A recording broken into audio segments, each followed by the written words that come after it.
Welcome, everyone, to this week's episode of the Melanin Muses podcast, where we will talk about what life is like living with what society considers a disability, maintaining your self-love throughout life's challenges, and the shenanigans of dating with a disability, with our guest muse, Kellina Powell. Kellina is a young entrepreneur who is passionate about helping people with their personal growth journeys and educating others about a variety of things. But she's specifically dedicated to sharing her knowledge about the deaf community. Little do people know, Kellina is actually a hard of hearing person. She became deaf at the age of 4. Yet, despite all of the odds against her, she pushed through all of the obstacles thrown her way and recently graduated with a psychology degree and is now starting her own online coaching business, all the while launching her book. Like, talk about defying society's odds. That's freaking amazing. So with that said, let's just jump right into it, y'all. Kellina. Hi. Hello. I'm so sorry. That was horrible. But anyways, hi everybody. Hope you're going to have a good day. Thank you so much, Nikki, for having me. I'm super excited to be here.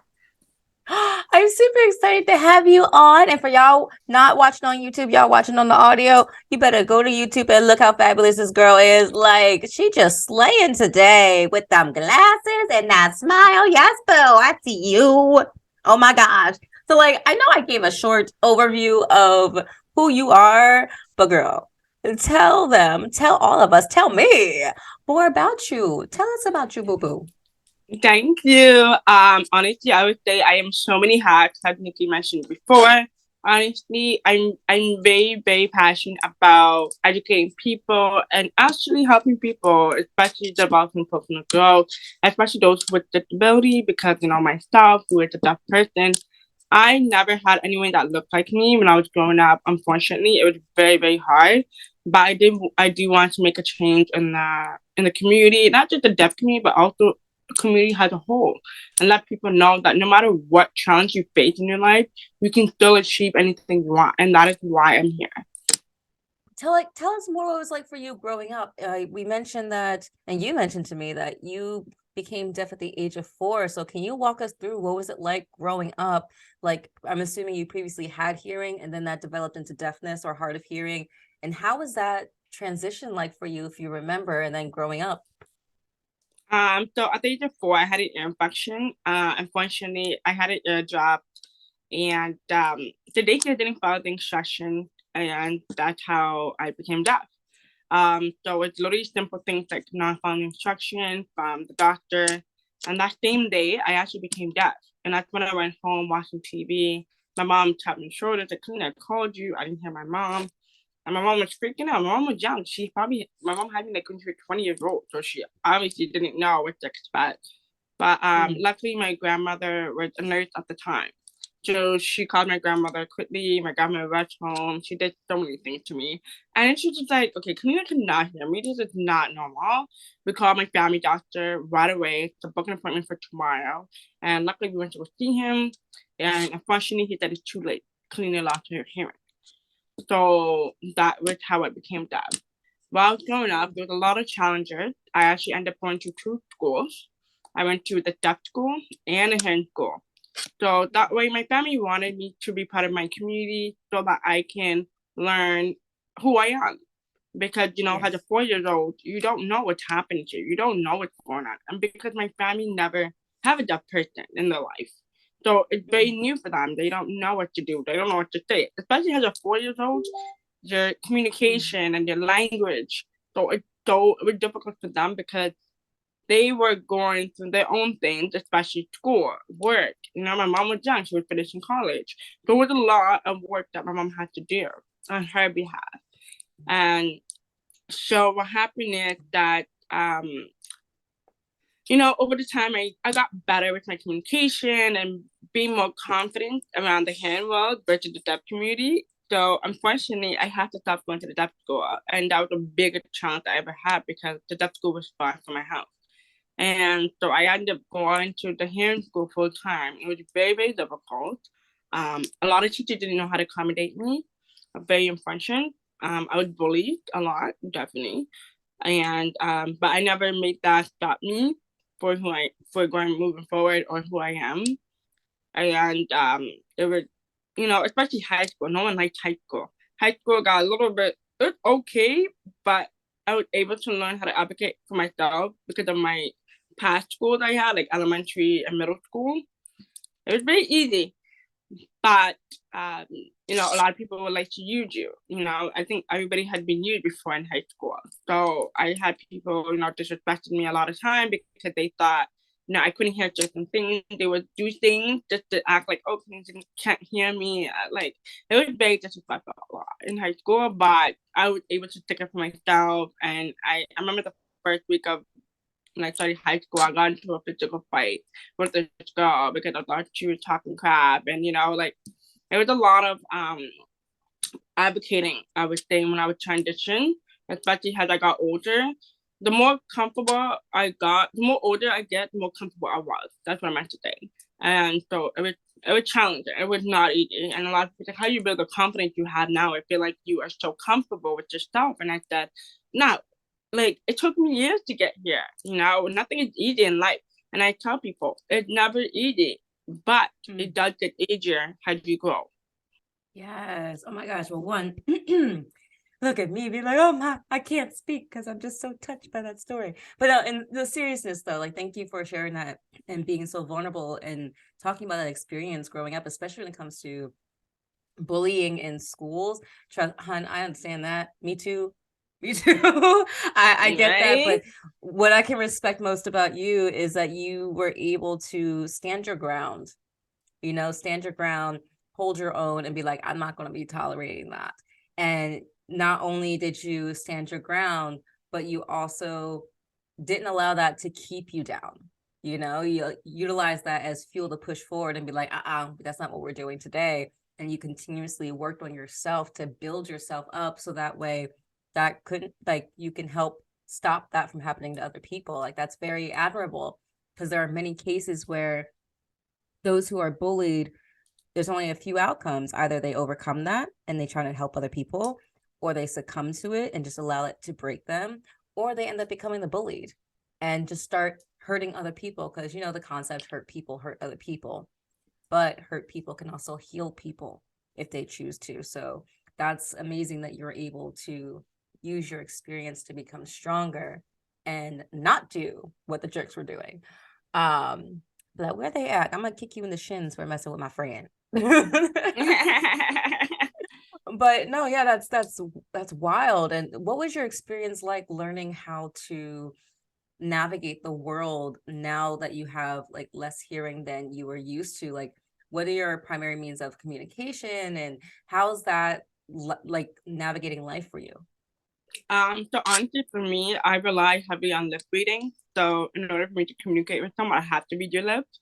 Obviously, I do use my hearing aid, but it's just that I feel like reading lips, I'm able to get full sentence than versus hearing my ears, because I don't know, it's just programming things that the deaf community have. Like lip reading is something that is number one for us. I don't know how to explain it, but I'm not good at explaining, especially when it comes to like audiologist stuff. I'm not the person, but it's just how it is in the deaf community. We just rely heavily on lip reading. Secondly, support system. Support system is very, very important to have. And I feel like because I have a strong family foundation, it's insane. Like people will be like, Kellina, I wish I had your family a lot of time, because your family do not take BS. They always like fight for you and they don't care who you are. And so if it wasn't for my family, I feel like that's the support system where I would not be here right now, period. And but yeah, that's how I navigate. It's really having the right people around you, the right support system, and just understanding and learning how do you communicate. And I feel a lot of people slap on that. People don't know how to communicate. And for me, I had to learn early how to communicate. When you're talking about in terms of how they communicate, do you mean in the way people phrase things, or how they connect with other people, or body language? Like, what do you mean specifically by that? So I'm very good at telling body language. Thank God for me being deaf. Body language is my number one. I know when someone's not feeling my vibe, anybody feeling that. No, I mean, okay, bye.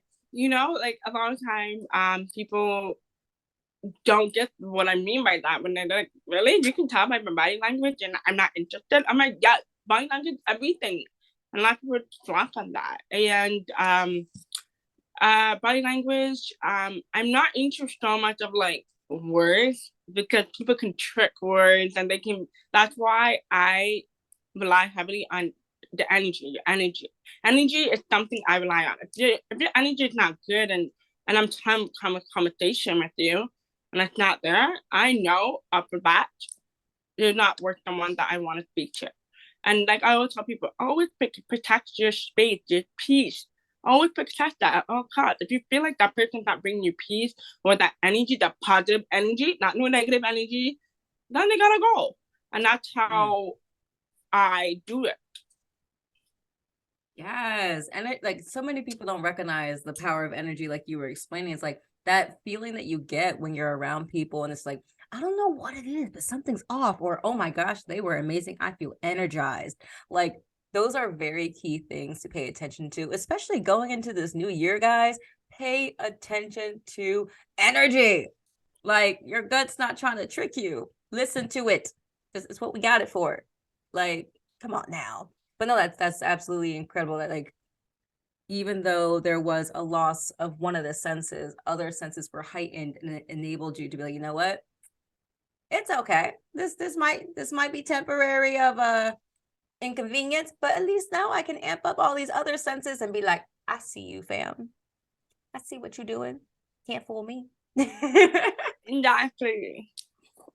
And like, so when it comes to the deaf community, because some, you know, you were saying earlier when it comes to bullying that people just try you because they're like, well, they're deaf, so I can do whatever I want. What are some common misconceptions that the average person has about the deaf community that you would like to dispel?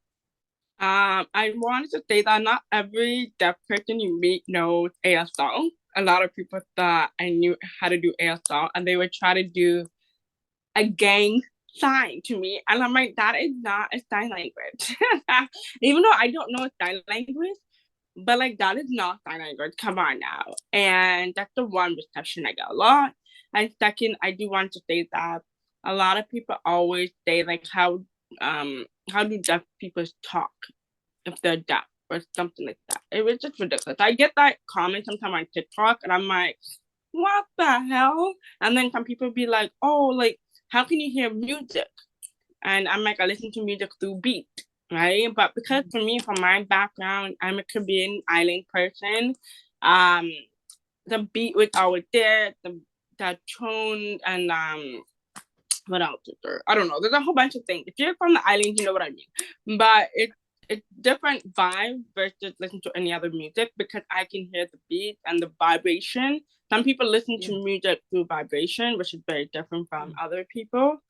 So that's definitely a lot of misconception, and a lot of people always ask me like, "How do like deaf people drive?" And I have my own car. I drive, and a lot of people like, "How do deaf people drive? They can't hear, for example, a police car or an ambulance." And I'm like, the ambulance sounded pretty loud, especially when you're driving. Like it's not like the car is a wall. Like, come on, people. But yeah, definitely a lot of misconception in those three. Oh man, so you find yourself regularly have to dispel this with people? Like, do you have to have these conversations on the regular, or like how often do you think these typically come across that you have to address it? Oh my god, regular. I'm telling you guys, it's exhausting. regular. I'm not gonna lie. Oh my gosh. And so, tagging on to this topic, like, what do you wish that people could understand about your experience as a hard of hearing person? Like, there's all these misconceptions, but specifically regarding to yours, what do you wish they would understand? I just want they understand that to be patient with deaf people. And I feel like a lot of time people, when a deaf person said, "Can you please repeat yourself like one more time?" Like, don't open your mouth and talk. I feel like people are like, "Oh, okay," like don't open your mouth like that. Like I'm not asking to open your mouth wider to have a conversation with me. That's not what I'm asking. I'm asking you to repeat what you're saying. A lot of time, if someone asks you, especially if someone is hard of hearing or deaf and asks you to repeat, always use a softer tone so that they can understand you better instead of talking a little faster or to talk softer and slower so that people can understand. Especially me, I have to like hold on talk slower, to talk a little faster, not faster, slower, and a lot more calm tone. And as well, too, if you're trying to get a deaf person attention, this is what I get asked this a lot. People always ask me, how do I get a deaf person attention? Especially if I'm asking them something. First, they typically tap on their back or their shoulder to get their attention because they need to see you face to face, right? To have a conversation. That's like me. I have to see your face in order to have a communication with you. So if you're talking to me behind me, oh, I don't know what you're saying because I have to look at you in your face, on your face. I think one of the fears of that nowadays is like, are you like, with the whole virus pandemic stuff happening, it's like, is it okay for me to tap you, or I don't want to scare you out of nowhere? Like, how would you respond to that if someone's like, well, I don't want to surprise you or scare you by tapping you suddenly or invade your personal space? You can so instead of being in a person's face, you can turn around and you can wave to the person. So that's what I usually do, wave, especially COVID situation. I go in front of the person and be like, hi, and wave in front of them, like so that, and they're like, oh, so sorry. That would be a great way to approach them if you don't want to be in their personal space. Well, thank you for that. That's a very good alternative, because I'm like, I don't want to scare anybody, or I know people are very iffy about touchy nowadays. I'm like, no touchy, I promise. Yeah. But and then when it comes to the community, like we had this conversation off camera of like being biracial people, but within a community, like how have you seen those who are deaf within the community? Have you guys been very accepted by the community, or there's not enough knowledge, or something you wish to change? There's definitely not enough knowledge about the deaf community, and there's not enough ASL classes that's provided for us, unfortunately, especially when I would transfer to the deaf school. And funny thing is, they didn't have any ASL classes for me, or they didn't have anybody that I can continue with ASL class with. Especially for the deaf school, I learned ASL, but when I went to the hearing school, I didn't learn it. So for me, it was just like I felt like isolated from my deaf community. It's like, what the heck? So there's definitely a lot of like, yes, I was accepted, but at the same time, no. There's a lot of like work that needs to be done. So do you think that as part of the educational system, ASL should be implemented as like, just like how they say, for example, here in the US, we do like Latin and French and other languages. Exactly. Yeah. But ASL isn't really introduced usually in the elementary school levels or very young levels. Do you think that's something that should be adjusted and addressed? Yeah, 100%. I feel like it's a lot of, yes, it should be adjusted because if you think about it, where do you learn your information from? School. All the time, all these years when you go to school, you learn all this information, but like you don't learn enough, especially to get to the real world. Just like the other time too, when students go, especially myself, I graduated.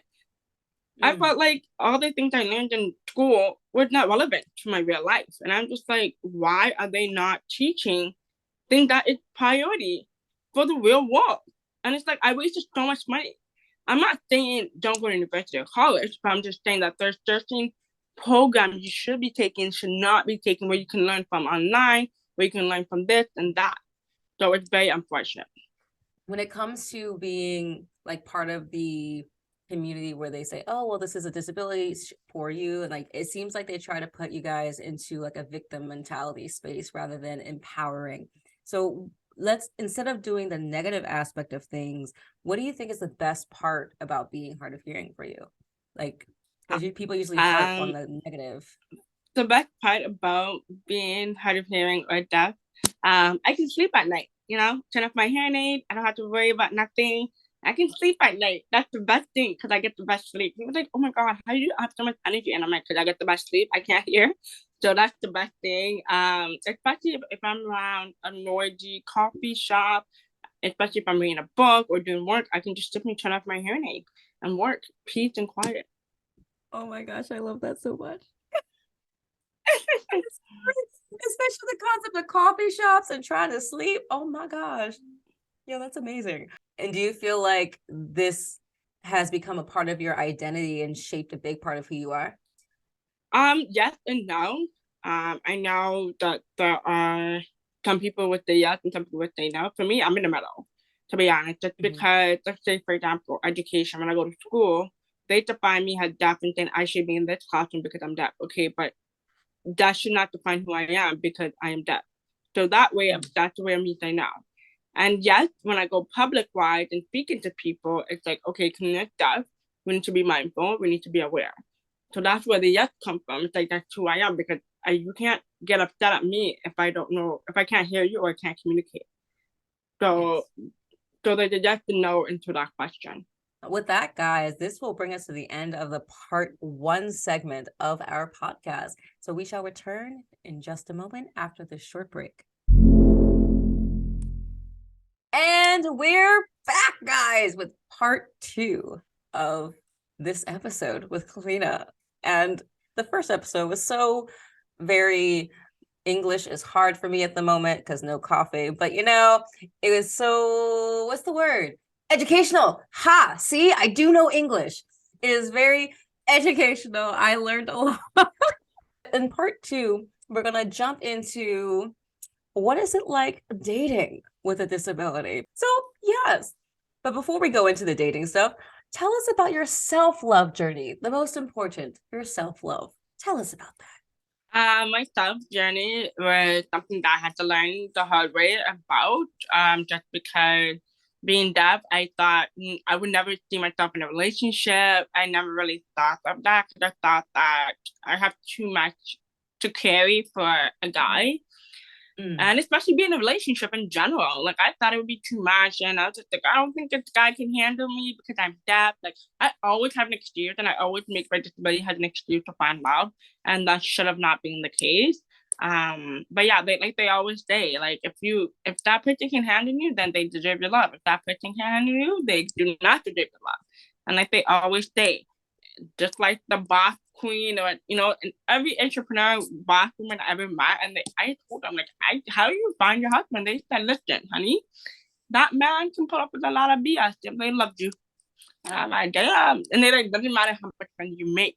And that's the problem nowadays. But men think that they need to be the provider, they need to make more money and all that. I'm like, okay. But I never knew, right? And so, but yeah, when I talk to a lot of people about relationship and marriage, I realized like I can have that too. Why do I not? And I was really focusing on like reading a lot of books about relationship and self love. How do I put myself first? And ever since that, yeah, I put myself out there in the dating world. Yeah, you feel like books have been the biggest part of your self-love journey, or have there been other means as well when it came to building up that, not that wall, but that shield of be like, no, I love myself. Y'all can't break through this and break me down.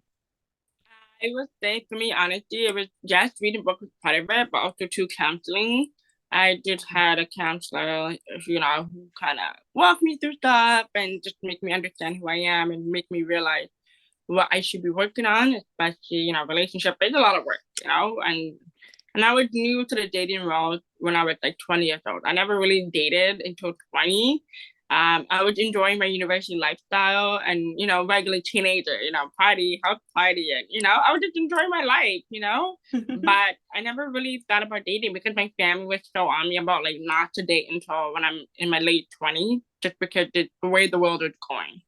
And what steps do you take now, like now that you've gotten pretty much a swing on things of reintroducing yourself to your self-love regularly, like reinforcing. What steps do you regularly take to remind yourself of your worth and your value and not to allow anyone else to take that from you? Honestly, it may sound weird, but I decided to do that by like going on multiple dates and not like multiple dates like that. I know people like, oh my God, no. I mean like going on date like once a week just to kind of balance it out and just kind of learn slowly, right? You don't want to learn too fast. But once you learn too fast, you're not going to be in a happy relationship. You're going to be like, damn, I rushed it, right? There's no rushing. And that's the number one thing a lot of, especially women, need to learn is stop rushing. Like, God, what's the rush? Why the rush of having kids so fast? Oh, and also too, like I would tell people, everybody's timeline is different. And my timeline is different than yours. And I decided to take my sweet time, honestly. Since my ex-boyfriend, I was single for 5 years. And I'm still single.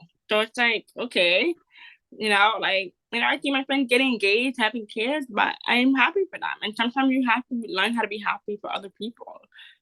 Mm-hmm. And how old are you now, if you don't mind me asking? 25. The babies. I feel so old. No. Oh my God. How old do you think I am, girl? 30. Yeah. Are you 30? I am 30. Yeah. Okay. I mean, I know I'm not that old, but it's fascinating hearing this perspective from you, and it just gives me so much hope for like the next generation. Oh God, I'm using next generation. It's definitely one of those things, because especially as women of color, I feel like our worth is constantly being tested, especially by what we're seeing in the media or lack thereof. We're always portrayed in a certain light that's not too flattering for us. So to hear someone who's younger than me understanding their worth, understanding their value, and also sharing that with other people is just astounding. And I love that. Like, keep this up, boo. I'm a cheer for you. Yay, and thank you. I got you. If I need to kick somebody, you let me know. I will. I may be tiny. I'm not even 5 foot, but we like the chihuahuas. We the ankle biters. And like speaking, like tagging along to that, like what has your dating experience been like so far for you in general as a woman of color? Like what has it been like? So like you mentioned, the media. Like they're like, if you date like women of color, they're tough. You can't, and there's so many podcasts talk about women, and then it's just weird, and the way they define, especially women of color, it's not an easy topic to talk about versus not the women of color, and it's just kind of like, what is going on here? And I know everybody's opinion is different. I respect that, but just like, don't go fall out on a podcast talking about women, especially women of color. And oh my God, women of color is so strong. Oh, I hear this woman is super strong, they're too confident, and that's where they said women of color bring out masculine and themselves. And that's what I keep hearing so much about. And it's just like, what the heck? And then for me, when I start dating in the dating world, it, it would I would say at the beginning it's nice, and but then slowly down the road, I was like, what? And I guess because and I think there's too many people on social media and have too many opinions, and there's too many people to listen to. That's one. Too many options. When there's too many options, they slack, and then they move on to the next person because and it's especially women of color, especially like. I believe we find it very difficult to find our soulmate because there's too many options around, especially men in general. Like they always think, oh, because she's too man for me and she acts like a man, I would take advantage of her, or like because she does this for me. Oh my God! And then they always complain and saying, oh, why is my woman not feminine than other men, what girlfriend, wife, or whatever?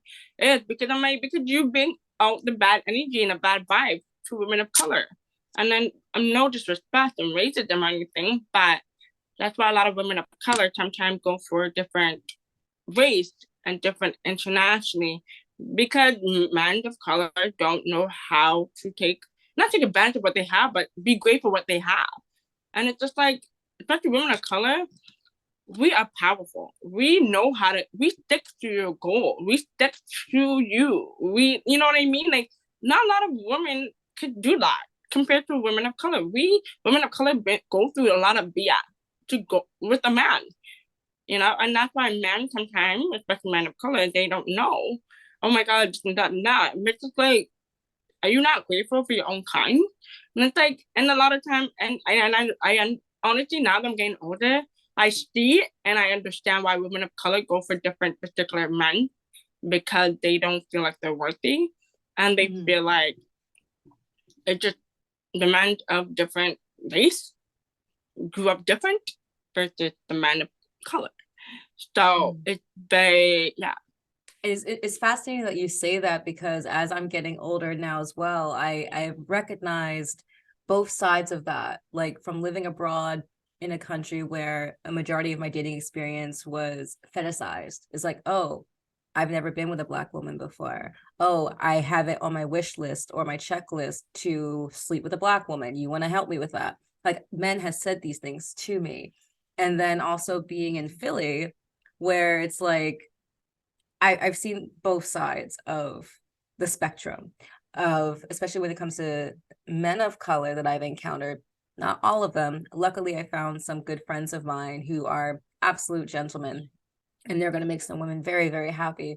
But on the other end, I've encountered men who would just randomly try and touch me on the street and be like, "Yo, mama, where you going? Hi, shorty, how you doing?" I'm like, "Sorry, not interested." Then they start cussing you out and be like, "You this and you that. Well, you ain't pretty anyway." I'm like, Yeah. "Yo, what's with this 180?" I respectfully decline.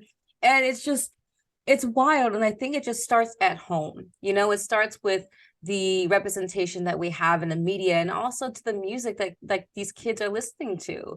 Like, it's about all these bees and these hoes and these this, and it is giving a reputation to women of the community that, oh, we're not valuable unless we behave a certain way.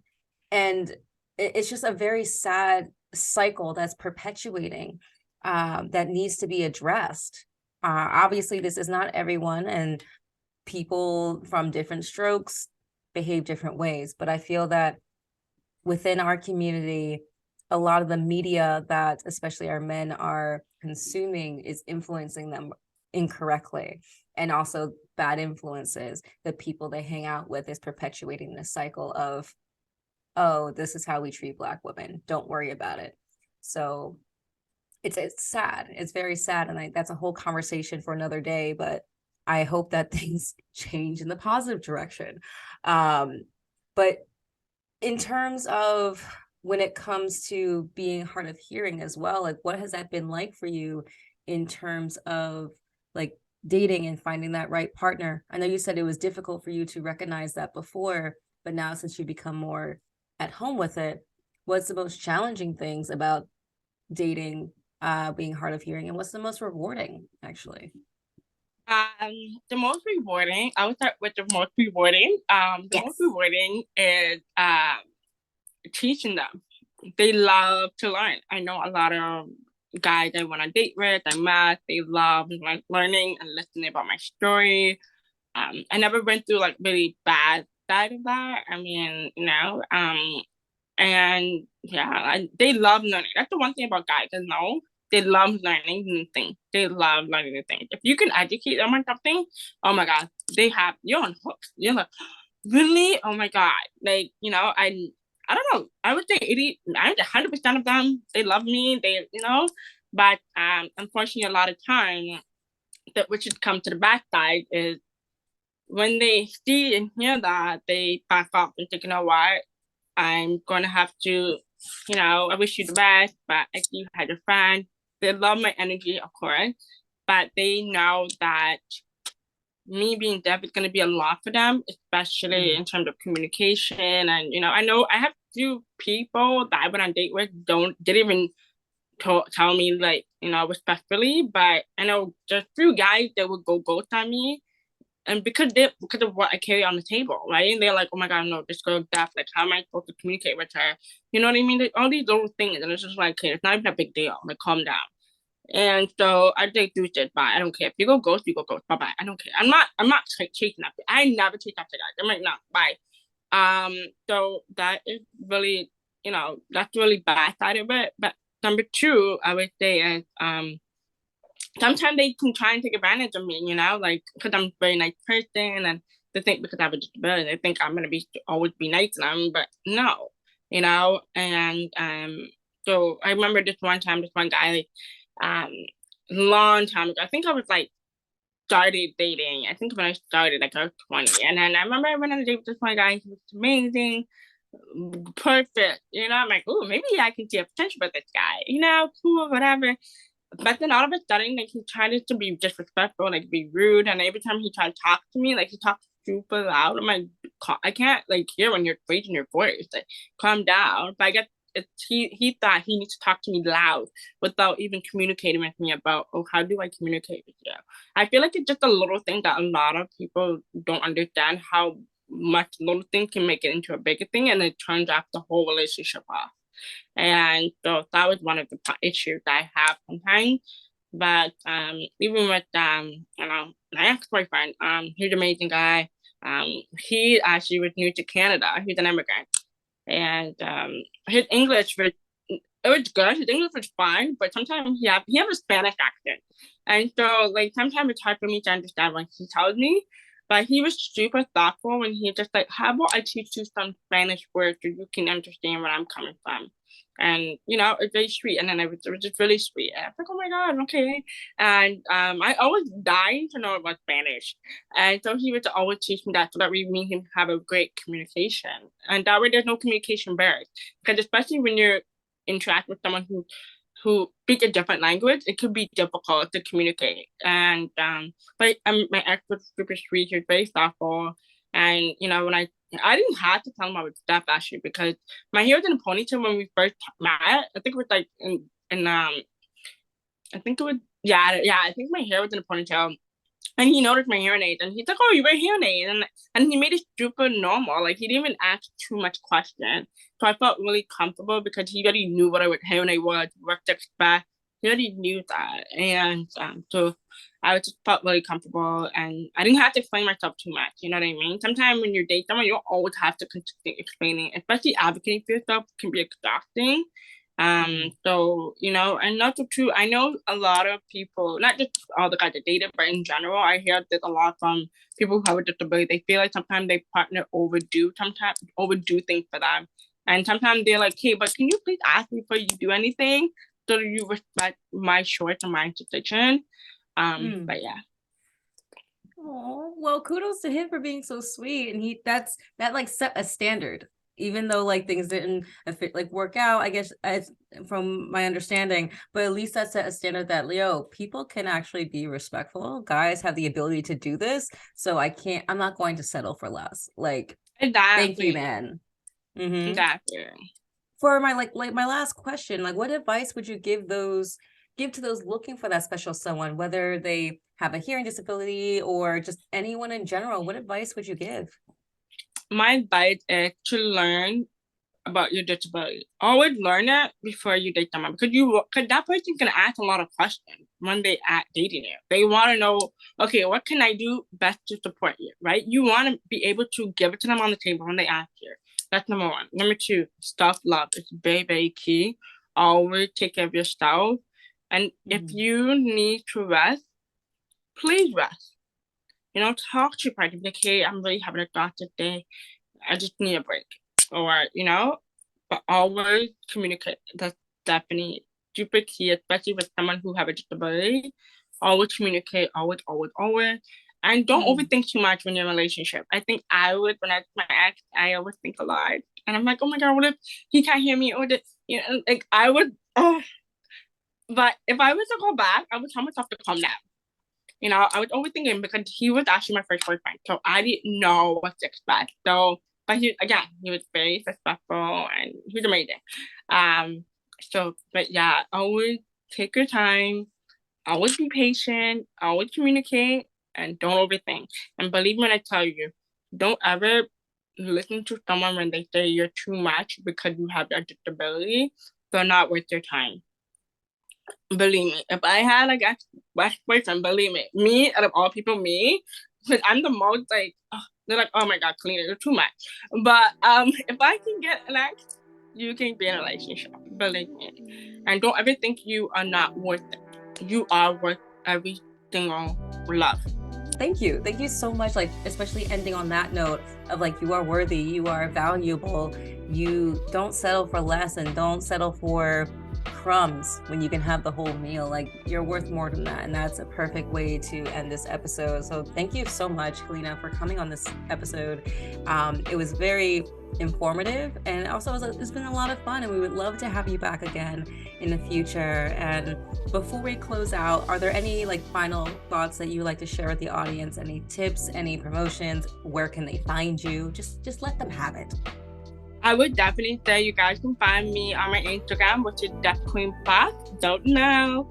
And as well, I do have a website. So if you are someone who is looking for a coach just to help with self-love, definitely go on my website, which is kellinapowell.com. Or if you can't find my website, just go on Google, click on Kellina Powell, and you'll see my website pop up. I know a lot of people think, okay, I can't find you. Just honestly, go on Google, click on Kellina Powell, on my website would show up. My social media will be there. And definitely, if you want to contact me, definitely please put podcast in the DM so I know that you are one of the listeners. Yes. And for all of you, like if you are like me sometimes and don't know how to navigate technology, do not worry. I will put all of her contact information down in the show notes of the podcast, as well as in the YouTube description of the YouTube rendition of this episode. So again, thank you so much for joining us on this episode, Kellina. It was amazing. And best believe, you can't get rid of me that easily. You stuck with me now. We homies. You stuck with me. Yay! Hey! And for those of you listening, thank you so much for lending us your ear, lending us your time for this episode of the Melanin Muses podcast. To hear more, please subscribe and follow our podcast wherever you listen to us. And we would love if you would give us a rating and a review so we can continue bringing you valuable content. And we just love hearing from you. Just let us have it. Let us know. Even a bad review is a good review, so we know what to improve on.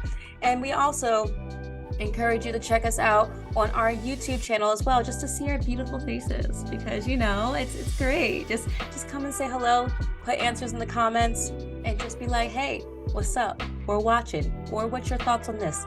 Let us know. And be sure to check us out on our Instagram at Melanin Muses Podcast.